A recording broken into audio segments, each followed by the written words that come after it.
Hello everyone, जैसा कि आप सभी ने थंबनेल में देखा ही होगा और लेटेस्ट में जो अपडेट्स चल रही हैं उसके हिसाब से अगर आपने पढ़ा हो या सुना हो तो देखिएगा फ्रांस के राष्ट्रपति ने इतना बड़ा फैसला उठा लिया। आने पर क्या मजबूरी रही है, क्यों हुआ है ऐसा, इमैनुअल मैक्रोन ने क्या डिसीजन लिया है और किसका डर इमैनुअल मैक्रोन को सता रहा है, उन सभी पर चर्चा करेंगे।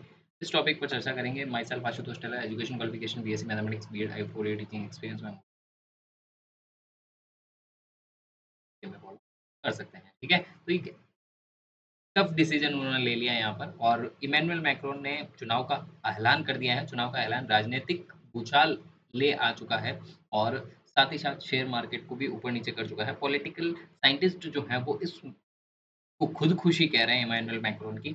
हाल ही में यूरोप के अंदर पार्लियामेंट्री जो चुनाव हुए थे उसके अंदर विपक्षी पार्टी जो है नेशनल रैली, उसने 2 गुने ज़्यादा वोट प्राप्त करे हैं इमैनुअल मैक्रोन की पार्टी से, ठीक है? और यहाँ पर संसद को भंग करने का फैसला बड़ा ही खतरनाक हो सकता है इमैनुअल मैक्रोन के लिए, ये यहाँ पर कहा गया है। और फ्रांस में अगला जो संसदीय चुनाव होने वाला था 2027 में होने वाला था और इसे ढाई साल पहले ही चुनाव करवाने की अ, ऐलान जो है वो इमैनुअल मैक्रोन ने कर दिया है। इमैनुअल मैक्रोन के पद पर कोई आज नहीं आएगी, लेकिन संसद में निर्णय लेने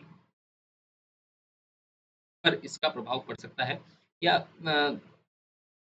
फ़र्क पड़ेगा या फिर फ़र्क पड़ेगा। फ़र्क क्यों पड़ेगा? क्योंकि वहाँ फ़ैसले जब लिए जाएँगे तो इमैनुअल मैक्रोन की पार्टी को, सत्ताधारी पार्टी को ज़्यादा बहुमत होने पर वो डिसीज़न लेने में प्रॉब्लम नहीं आएगी। अगर विपक्षी पार्टी ज़्यादा सीटें लेकर आती है तो थोड़ा-सा मुश्किल हो सकता है।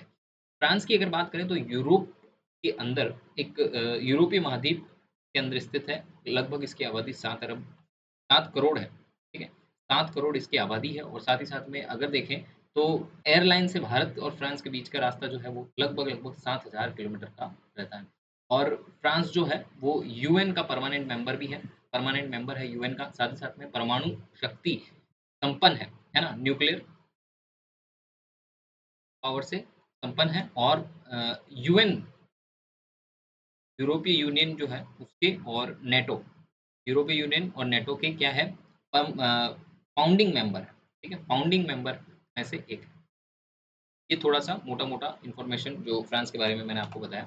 अब फ्रांस पर इमैनुअल मैक्रोन की क्या बात रही गई है, तो फ्रांस पर इमैनुअल मैक्रोन की ये बात रही है कि राष्ट्रीय इमैनुअल मैक्रोन ने संसद और नेशनल असेंबली को भंग कर दिया गया है और शीघ्र ही चुनाव करवाने का ऐलान कर दिया गया है। साथ ही साथ में रविवार को यूरोपीय यूनियन संसदीय चुनाव को एग्जिट पोल से उनकी पार्टी की भारी हार का अनुमान लगाया गया था और प्रारंभिक अनुमानों से पता चलता है कि अति लक्षिती नेशनल पार्टी रीने रीने पार्टी आरएन पार्टी जो है उसने 31.5% वोटिंग मिली है। मैक्रोन की पार्टी को यहाँ पर देखिएगा 2 गुना वोटों से अधिक मिला है, तो वो मैंने आपको बता दिया था। लगभग आंकड़ों को दिया था 15.2% वोट जो है वो मिले हैं। सोशलिस्ट पार्टी जो है उसे 14.3% वोट प्राप्त हुए हैं, तो ज़्यादा 31 वाला हो गया, obvious सी बात है। तीसरे स्थान पर सोशलिस्ट पार्टी रही है।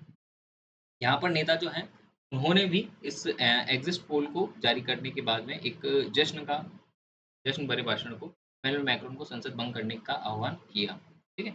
और वर्तमान में जो संसद का अभूतपूर्व हार एक चक्र के अंत में मैक्रोन के बाद के युग के पहले दिन का प्रतीक कहा गया है और इमैनुअल मैक्रोन इस डिसीज़न को लेकर चाहते हैं, कुछ ना कुछ देखा जाए तो इस घोषणा के बाद में संसदीय चुनाव का आयोजन करवाया जाएगा और 30 जून को और दूसरा जो है वो 7 जुलाई को 2 चरण में ऐसा बताया गया है। इमैनुअल मैक्रोन रविवार को इसकी घोषणा कर चुके हैं और निर्णय का फैसला लेना भविष्य संसद के भविष्य का विकल्प वापस लेने का निर्णय लिया गया है और नेशनल असेंबली को भंग कर दिया गया है। सबसे पहली बात वहाँ पर नेशनल असेंबली होती है। यहाँ पर अपने राष्ट्रपति को जिस तरह से चुना जाता है, वहाँ पर राष्ट्रपति का चुनाव अ, राष्ट्र राष्ट्रपति का चुनाव जो होता है सॉरी राष्ट्रपति का चुनाव जो होता है वो इंडिविजुअल होता है। वहाँ पर जो सारी एनर्जी होती है वो राष्ट्रपति और प्रधानमंत्री दोनों के पास होती है, पर राष्ट्रपति सर्वोपरि होता है। अपने यहाँ पर प्रधानमंत्री को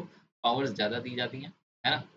प्रधानमंत्री के पास में पावर्स होती है, वहाँ पर राष्ट्रपति के पास में पावर प्रेसिडेंट जो होता है वही सब कुछ होता है। फ्रांस के राष्ट्रपति ने निर्णय जो है वो गंभीर है और भारी है, लेकिन सबसे बढ़कर यह विश्वास का कार्य है और मेरे प्यारे देशवासियों, मुझे आप सब पर भरोसा है, ऐसा फ्रांस के राष्ट्रपति ने अपनी स्टेटमेंट में कहा है और असेंबली में देखा जाए तो 500 77 सदस्य चुनने के लिए लिया किया जाता है और देश में राष्ट्रपति चुनाव अलग-अलग चुनावों के माध्यम से किया जाता है। 2027 तक दोबारा होने की उम्मीद नहीं है ना? इमैनुअल मैक्रोन की पुनर्जन्म पार्टी शामिल थी, ठीक है? तो उसमें 2022 में उन्होंने चुनाव लड़ा और अर्थ ये वाली सारी बातें जो है वो लगभग-लगभग यूरोपीय यूनियन के अगर अपन देखें तो 400 मिलियन मिलियन मतदाता हैं और अ, भारत के चुनावों से पीछे है थोड़ा-सा पैमाना और यहाँ पर देखा जाए तो अटलांटिक सर्कल से लेकर अफ्रीका और एशिया की सीमा तक फैला हुआ है यूरोपीय संघ,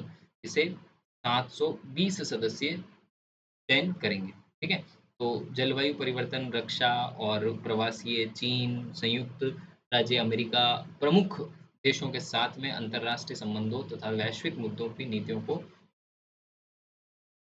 ठीक है? तो चुनावी मुद्दे ये होने वाले हैं। तो इमैनुअल मैक्रोन ने ये जो डिसीज़न लिया है, अमूमन देखा जाएगा तो साइंटिस्ट तो इसे थोड़ा-सा गंभीर ही बता रहे हैं। हो सकता है देखिए क्या होता है, आने वाले समय में पता चलेगा। आई होप आपको ये सेशन अच्छा लगा होगा और इससे इन्फॉर्मेटिव वीडियोज़ मिली होगी। Thank you so much for watching. Have a great day. जय हिंद, जय भारत। मिलते हैं अगले वीडियो में। Shining of.